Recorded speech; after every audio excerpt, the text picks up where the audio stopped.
1929 saw the arrival of James Bulger, who was born into an Irish-American family. He was born and raised in the rough neighborhood of South Boston, in a family that was no stranger to financial hardship. Because of his blonde hair when he was younger, he was given the nickname Whitey, which he detested having attached to him. While James' siblings did well in school, he chose to live on the streets and became involved in criminal activity at a young age. He was arrested for the first time when he was 14 years old. He began his criminal career by shoplifting and stealing from the back of trucks that were making deliveries. Before long, he became a member of a street gang that was responsible for assaults and robberies. One of their favorite things to do was to lure gays into traps, where they would then beat them and steal their goods. Today we are going to talk about the infamous criminal career of James Whitey Bulger. Before starting, make sure to like and subscribe to our channel for more future videos. Bank robbery. Whitey Bulger was the perpetrator of a series of armed bank robberies that took place around the beginning of the 1950s. However, he and the other crooks he was working with did not have a lot of expertise, and as a result, they were quickly caught. Whitey was sentenced to 25 years in jail in 1956 after a jury found him guilty of a crime. He spent some of his sentence in the legendary Alcatraz jail. He was freed from prison after having served his sentence of 9 years and returned to Boston, having paid his fine. He had to serve his sentence for 9 years before he was finally released. Upon his return to Boston, he was equipped with the information required to prosper in the criminal underworld. Boston gang warfare. The neighborhood of South Boston was home to a number of Irish-American gangs that were involved in a variety of criminal activities, including loan sharking, extortion, and bookmaking. Every single one of Boston's Irish gangs showed respect to the Patriarca family, which cemented the Italian mafia's position at the pinnacle of the city's criminal organization hierarchy. Raymond Patriarca was the head of the Italian mafia, which ran North Boston and was in charge. After Bulger became a member of the Killeen gang, he served as an enforcer for the gang's leader, Donald Killeen, who was also the gang's founder. Due to the fact that both organizations worked in the same industry, it was inevitable that they would come into contact with one another at some point. Polly McGonigal, who was in charge of the Mullen gang, was the leader of one of the factions that was involved. In 1971, an acquaintance of Killeen severed the nose of Michael Dwyer, a member of the Mullen gang, by biting off a section of Dwyer's nose. This incident took place in 1971. This heinous crime served as the impetus for a full-scale war, which ultimately led to the uncovering of bodies all throughout Boston and the areas surrounding it. Whitey Bulger was caught in the crossfire, but he was keenly aware that he was on the losing side of the struggle. Whitey Bulger was a mobster. As a result, he engaged in a dangerous behavior.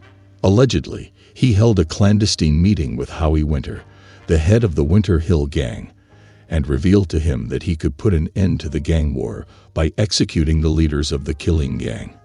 This information was passed on to Howie Winter by the Winter Hill Gang.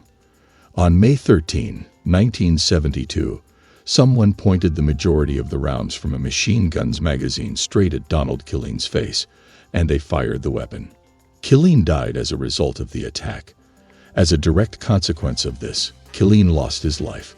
Nobody has ever had any reason to question the notion that Whitey Bulger was the someone in question. The Winter Hill Gang. After Donald Killeen was killed, a truce was made in the gang war, and Whitey Bulger joined the Winter Hill Gang.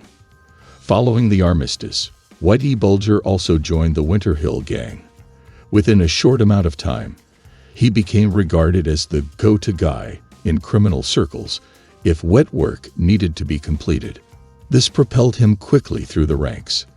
The names of mobsters Spike O'Toole, Polly McGonigal, Eddie Connors, Tommy King, and Buddy Leonard are among those that appear on the list of dead bodies that are linked to him. There were a great number of others. After being found guilty of rigging horse races in 1979, Howie Winter was sentenced to time behind bars. Whitey Bulger was also intimately involved in rigging races, but he managed to dodge legal trouble and eventually took over as leader of the gang after Winter's death. He had risen to the position of unchallenged king of the Irish-American organized crime in South Boston. Whitey Bulger's double life. There was a rational justification for why Whitey Bulger was not investigated for rigging horse races, and this justification was presented.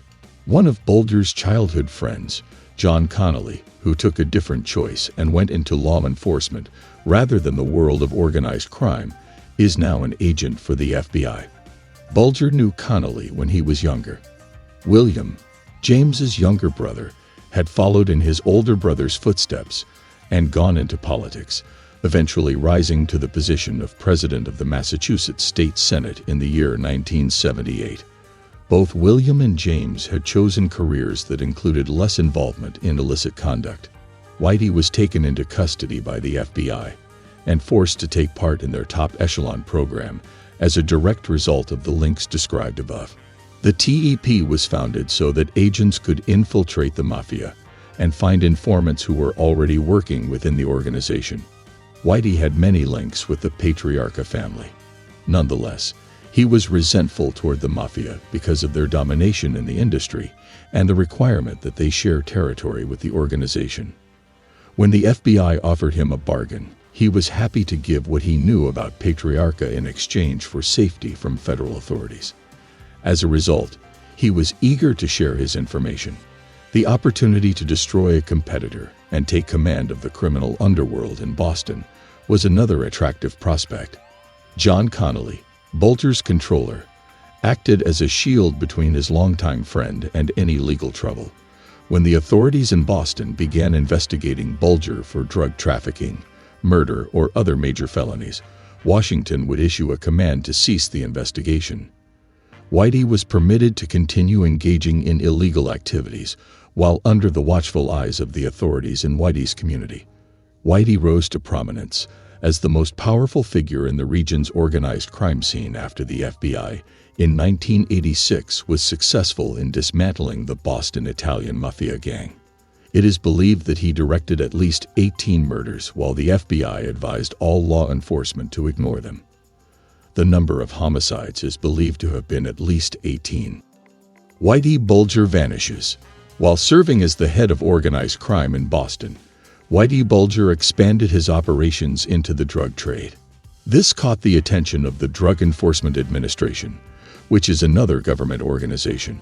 It was a stroke of luck for the DEA agents who were looking into the case when they came upon a drug dealer who had a business transaction with Bulger that had gone bad and resulted in the dealer owing the crime boss $100,000.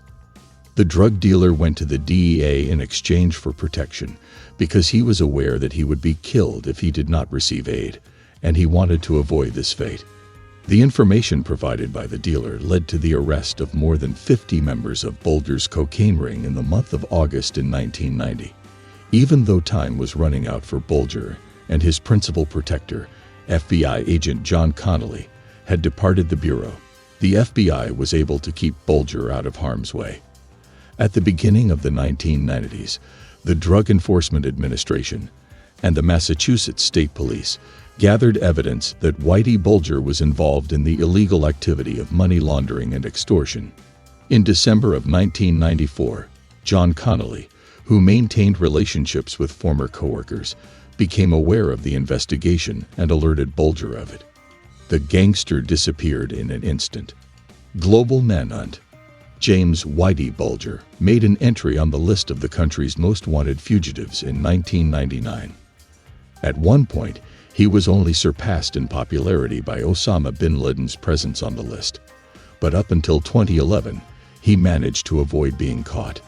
He was found in Santa Monica, California, in a secluded studio apartment that he shared with his girlfriend, Catherine Gregg.